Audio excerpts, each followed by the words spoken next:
وهسه خلنا ناكل نستلة السنيكرز. من ما يعرف نستلة سنيكرز؟ نستلة برازيلية المنشأ، تمام؟ من البرازيل. اليوم جايب لكم نستلة تكاد تشبهها بالخط. نستلة اسمها وينرجي.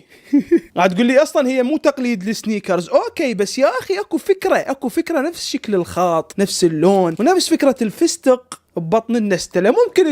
ممكن يكونون مو قصدهم يقلدوها، بس يا اخي مبين هاي تشبه السنيكرز. شوف ها ايش اكو سنيكرز بالسالفه. لا تركز، اكو سنيكرز. انا حسيت اكو سنيكرز بالسالفه. هاي مو معناها لا تروحون تشترون هذني، لا شباب، انا واحد من الناس اكل هذني الشغلات الرخيصه، احسها طيبه ورخيصه وعلى قد فلوسنا. هاي النسات اللي 3/4 غاليه. خلونا نفتح السنيكرز. هاي شكلها باعوها. وهسه خلينا نفتح اللي اني بعتقد انه هي تقليد السنيكرز، يجوز هي مو تقليد السنيكرز. وهاي النسخه الثانيه اللي هي مو سنيكرز. شوف شكلها. خلينا نفتحها قدامكم. بسم الله. بينها رهيبه شباب. هاي السنيكرز من